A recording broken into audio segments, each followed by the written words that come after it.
আমার চ্যানেলে তোমাদের সকলকে স্বাগত।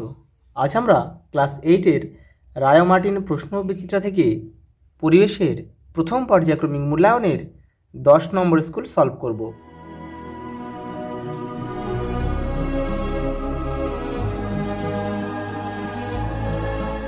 প্রথম প্রশ্ন দেখো, সঠিক উত্তরটি নির্বাচন করো। তরলের ঘনত্ব বাড়লে প্লবতার মান বৃদ্ধি পাবে। পরেরটা দেখো, তড়িৎ আধানের একক কুলম্ব। আচ্ছা, এইগুলো একটু দেখে নাও, বাদ বাকি অপশানগুলো। আচ্ছা, ক্যালোরি হচ্ছে তাপের একক, তাহলে আমি এখানে তাপ লিখে দিচ্ছি। জুল হচ্ছে শক্তি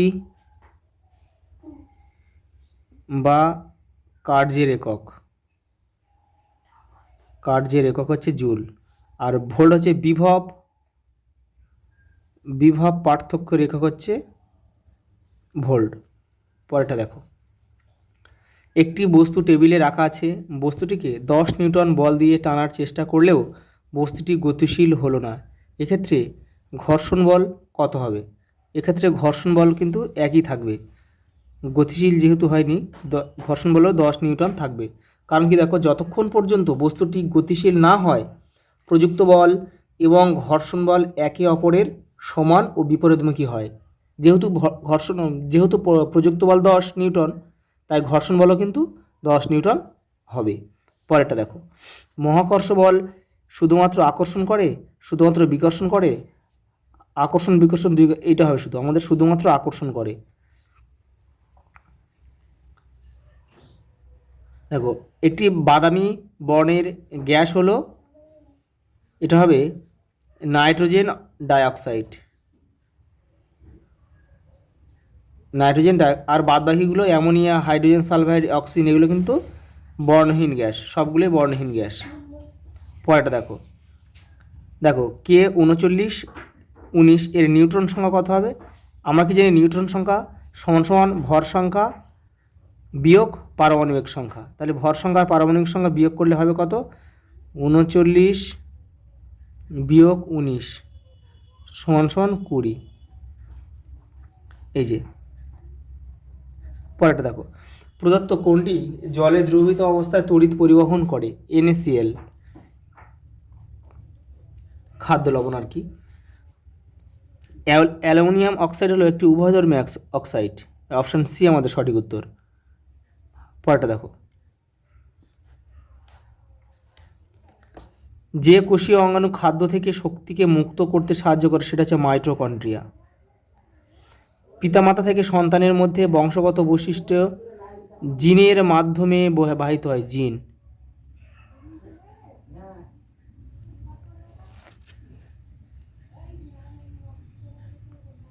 চোখের রেটিনায় উপস্থিত মৃদু আলোয় দর্শনে সাহায্য করে হচ্ছে রড কোষ, আর উজ্জ্বল আলো হচ্ছে কোন কোষ। প্রত্যেকটি কলা আসলে একই রকম কাজ করতে পারে এমন কোষের সমষ্টি। পরের প্রশ্ন দেখো, পদার্থের চতুর্থ অবস্থার নাম কি? প্লাজমা। পরেরটা দেখো, পরমাণুর নিউক্লিয়াসের চার্জ কী প্রকৃতির? ধনাত্মক, ধনাত্মক বা পজিটিভ। বল পরিমাপক যন্ত্রের নাম হচ্ছে স্প্রিং তুলা।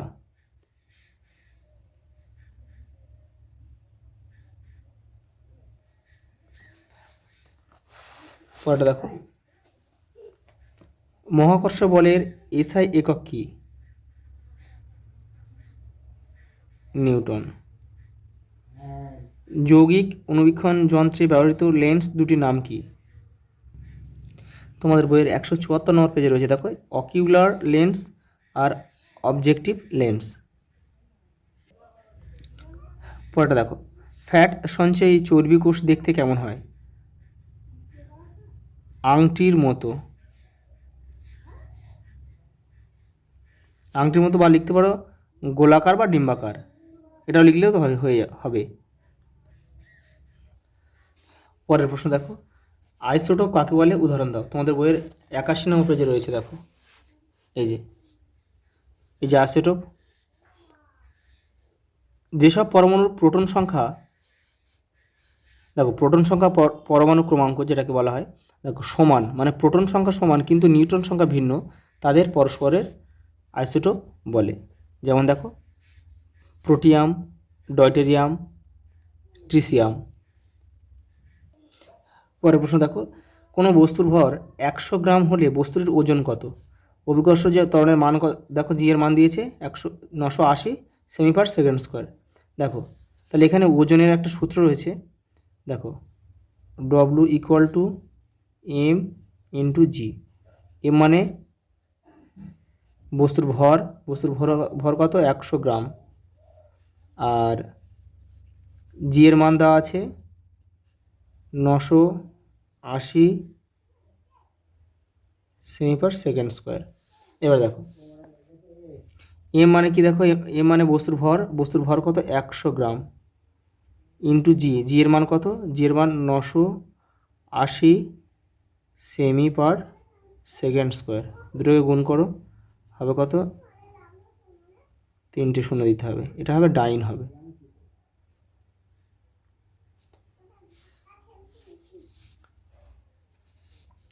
পরেরটা দেখো, কুলম্বের সূত্রটি লেখো এবং চিহ্নগুলির অর্থ লেখো।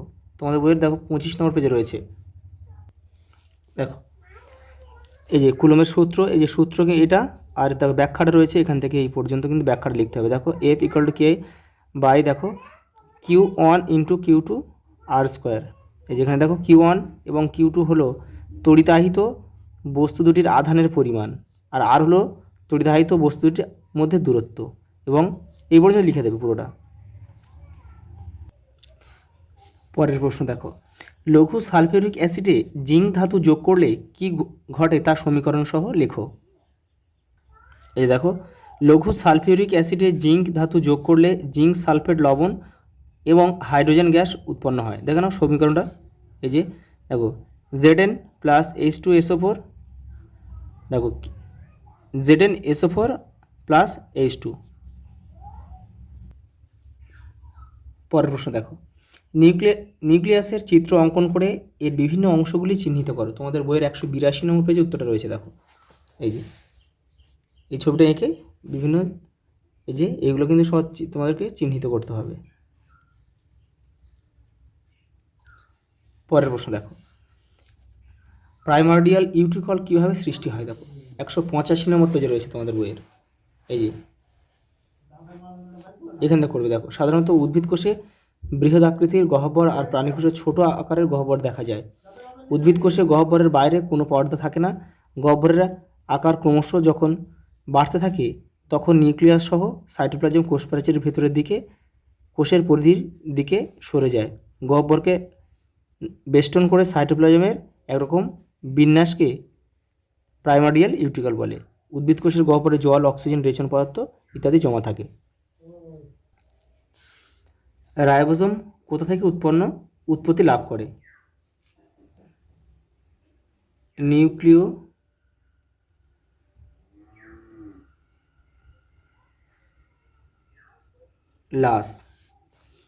ওটা দেখো ক্যান্সার আক্রান্ত কোষে কোন অঙ্গাণুটির সক্রিয়তা বৃদ্ধি পায়? লাইসোজোম।